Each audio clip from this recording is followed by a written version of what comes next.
안녕하세요. 오늘 저희가 함께 깊이 파볼 자료는요. 최근에 갭 상승으로 아주 뜨거운 관심을 받고 있는 Reddit RDDT 주식 분석 보고서입니다. 어떤 핵심 내용이 있는지 또 어떤 관점을 담고 있는지 당신에게 필요한 정보는 무엇일지 한번 같이 살펴보겠습니다. 이 분석이 보니까 기술적 지표랑 또 회사의 기본적인 상황, 뉴스 이런 걸 다 결합해서요. 단기부터 중기 투자 전략까지 어떤 틀을 제시하고 있더라고요. 바로 시작해보죠. 네, 이 자료 접근 방식이 꽤 흥미롭습니다. 단순히 차트만 보거나 아니면 실적만 보는 게 아니고요. 차트상의 어떤 중요 지점들, 그러니까 가격이 지지받거나 저항만 나는 구간 있잖아요. 그거랑 실제 회사 성과 아니면 성장 동력 같은 그런 근본적인 요인을 연결해서 판단하려는 시도죠. 소스에서는 특정 분석 기법, 맥점 이런 용어도 쓰는데 쉽게 말하면 그냥 중요한 가격 수준하고 핵심 뉴스를 바탕으로 해서 매매 시점을 잡으려는 그런 전략적 접근이다. 네, 이렇게 보시면 될 것 같아요. 자료를 좀 더 자세히 보니까 레딧 주가가 이전에 좀 뚫기 어려워 보였던 그 150달러에서 172달러 사이 매물대요. 거기를 갭으로 그냥 단숨에 돌파하고 지금은 한 197달러 부근, 거기서 상승 흐름을 계속 이어가고 있다고 분석하네요. 단기적으로는 상승 채널 안에서 움직이고 있다 이런 거군요. 그렇습니다. 특히 여기서 주목할 만한 게 그 2분기 실적인데요. 매출이 전년 대비해서 무려 78% 증가한 5억 달러. 와, 그리고 일일 활성 사용자 수도 21% 늘어서 1억 1천만 명을 넘었고요. 주당 순이익도 0.45달러. 이게 시장 기대치를 아주 크게 웃도는 정말 강력한 성장세죠. 와, 매출 78% 증가는 진짜 놀라운데요.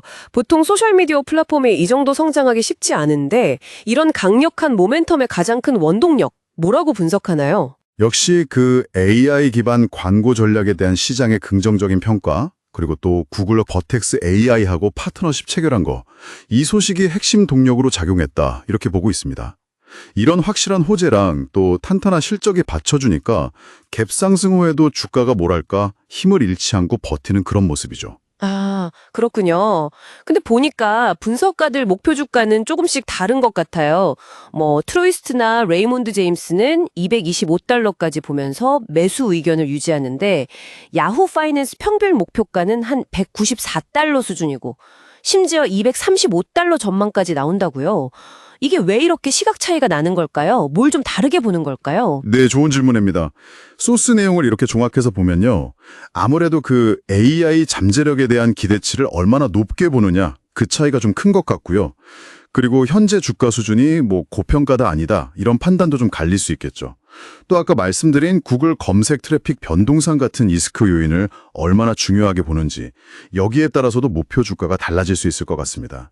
근데 최고 235달러까지 전망이 나온다는 건 그만큼 성장 기대감이 크다는 증거이기도 하지만 동시에 의견이 이렇게 분분하구나, 이 점은 좀 염두에 두셔야 합니다. 그렇군요. 이런 상황에서 소스는 투자 기간별로 좀 주목해야 할 지지선들을 제시하고 있잖아요. 단기는 167달러, 스윙은 153달러. 중기는 157달러. 이 가격들이 왜 중요하다고 보는 건가요? 이 가격대들이 이제 기술적 분석상으로 봤을 때 의미 있는 지지 구간으로 보는 거죠. 만약에 주가가 조정을 받아서 이 수준까지 내려온다면 다시 매수세가 좀 들어올 수 있는 변곡점이다. 약간 방어선 같은 개념으로 보시면 될 것 같아요. 네, 특히 스윙 투자 관점에서는 123달러를 맥점, 그러니까 이 분석가가 중요하게 보는 손절매 고려 지점으로 딱 제시하면서 리스크 관리 필요성을 강조하고 있습니다. 커뮤니티 반응도 재밌네요. 개발자 커뮤니티에선 AI 광고 도구나 메타버스 같은 기술적인 얘기가 많고 그 월스트리트 배츠 같은 투자 커뮤니티요. 거기서는 갭 상승했으니 따라붙어야 한다랑 아니다, 갭 상승은 팔 기회다. 이런 의견이 막 팽팽하다고 하니까 단기 변동성에 대한 기대랑 우려가 같이 있는 것 같아요. 맞습니다. 리스크 요인도 명확히 언급되어 있죠. 이전 고점이 230달러인데 여기를 만약에 못 뚫으면 박스권으로 갈 수도 있다, 이런 가능성하고, 아까 말씀드린 구글 검색 트래픽 변화, 이것도 주가 변동 요인이고요. 소스에서는 엘리어트 파동 같은 기술적 분석을 통해서 단기나 스윙 관점에서는 추가 상승 여력이 좀 있다고 보면서도 중기적으로는 조정 가능성을 열어두고 분할 매수 같은 좀 신중한 접근을 제안하고 있어요. 계속 리스크 관리를 강조하는 거죠. 그럼 이 분석 내용을 바탕으로 해서 제시된 구체적인 전략, 그 핵심은 뭔가요? 네, 핵심은 결국 각 투자 기간별로 제시된 그 지지선을 활용하는 겁니다. 예를 들면 단기적으로는 167달러 부근에서 지지되는지 확인하고 접근해서 한 212달러 근처에서 일부 수익을 실현하는 방식이고요.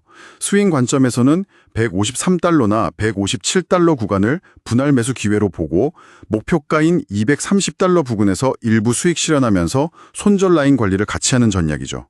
중기적으로는 157달러 지지를 확인하면서 AI나 구글 파트너십 같은 모멘텀을 활용하는 접근, 이걸 고려해 볼 수 있다, 이런 이야기입니다. 네. 여기서 정말 중요한 건 이게 뭐 이렇게 투자하세요 하는 추천이 아니라 분석 내용을 바탕으로 한 전략의 예시다. 이 점이겠군요. 정확합니다. 소스 마지막에서도 강조하듯이 이 정보들을 어떻게 해석하고 또 어떻게 활용할지는 전적으로 당신의 판단과 책임입니다. 분석은 어디까지나 참고 자료일 뿐이죠. 네. 정리를 해보면 레딧은 상당히 인상적인 실적, 그리고 AI라는 강력한 성장 스토리를 분명 가지고 있습니다. 하지만 동시에 분석가들의 시각은 좀 엇갈리고 주요 가격대에서의 움직임이나 변동성에는 주의가 필요한 상황이네요. 자, 이런 정보들이 당신의 투자 판단에는 어떤 실마리를 제공할 수 있을까요? 여기서 한 걸음 더 나아가서 이런 질문을 던져볼 수도 있을 것 같아요. 소스는 AI 광고하고 데이터 라이센싱을 핵심 성장 동력으로 꼽았잖아요. 그렇다면 이게 단순히 주가 측면을 넘어서 만약 AI 기술이 레딧이라는 플랫폼 자체에 더 깊숙이 녹아든다면 사용자 경험은 과연 어떻게 달라질까? 그리고 이게 장기적으로 봤을 때 다른 소셜미디어 플랫폼과의 경쟁에서 레딧에게 어떤 차별점을 가져다 줄 수 있을까? 이 부분에 대해서 한번 생각해 보시는 것도 꽤 흥미로운 관점이 될 겁니다.